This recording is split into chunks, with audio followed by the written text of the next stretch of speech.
Is made in Colorado. They did the impossible. A group of guys never involved in politics, but fed up with being shut out of the legislative process, launched a recall campaign. And the voters in Colorado Springs and Pueblo rallied behind them. And tonight, two state senators, Senator John Morris and Senator Angela Herron, are out of a job. Now, Colorado is ran by the people. We did something that's never been done before. We made 137 years of Colorado history. Everybody told us no. We didn't listen. Everybody told us it couldn't be done. We didn't listen to them either. We just went out and did it. Recalls, that's exactly what they're for. When you have no option left, when you're sitting here saying, what can we do to make them listen? It worked. That's what the recall's about, to not only send a chilling effect to those that are waffling and thinking about selling their souls, but to hold those that have abused their powers accountable. It was time. Morse and his ilk pushed too far. They moved with arrogance. They just decided they were in charge. They miscalculated. The fuse that lit the powder keg, telling his party caucus he was proud of his fellow politicians for ignoring their constituents. We beat a Democrat senator in a Democrat town by a wide margin. We sent a message here to every legislator. They better hear what we have to say because they can be held accountable. We're delivering a warning of a new reality in politics. Call it the new Morris Code if you'd like. Represent the people or else you're out of here. You're fired. This is a line drawn in the sand. This is where we start to take things back. Constitutional rights and gun rights.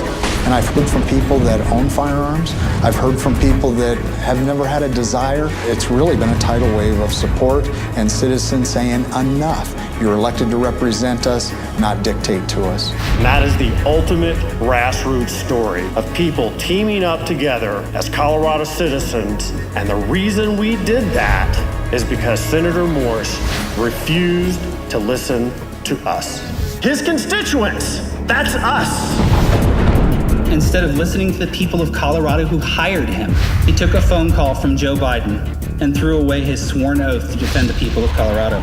And that's not the America, that's not the Colorado that I want to live in, and that's why he is no longer a senator.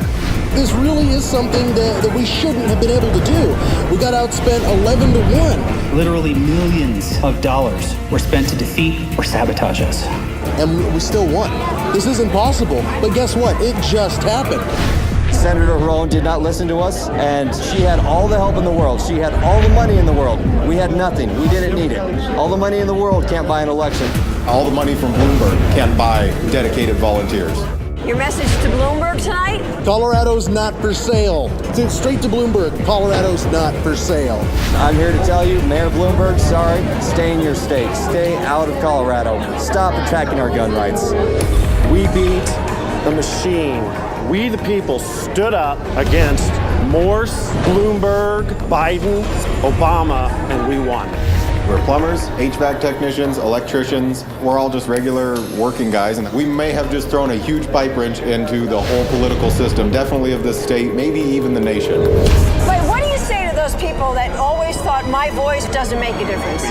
Every single person counts. Every single person makes a difference. I'm just an average guy. Before this, I was never involved in politics before in my life. Absolutely. Get up, get off the couch, get something done, because you can do it.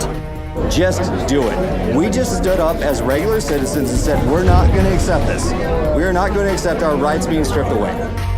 People are fed up. Absolutely, people are fed up. They were angry, and that anger turned into activism. And that's why all of these people volunteer that had never been politically active before.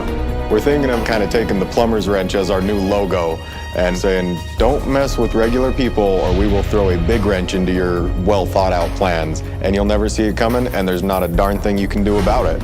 It's going to slam a door to a runaway train that they thought they had in motion. And it's going to send a powerful message, not just to Colorado. I think this is the epicenter of a major battle. It's going to send it out to the rest of the states, and I think it's going to have impact on Bloomberg and the president and the vice president. We've made Colorado history today. Every legislator will have to remember this day from here on out. We've already had an impact. We've been hearing stories from the Senate that they've dropped bills that they were going to introduce just because of this. It is not a fluke. This is the new reality and the new trend. People are tired, and we will stand up on our own and do it ourselves. I said, you know, if we could get this done, our names are going down. And I think that's going to happen. Our names are going down. We, Grassroots, volunteer only, recalled the first sitting legislator in Colorado.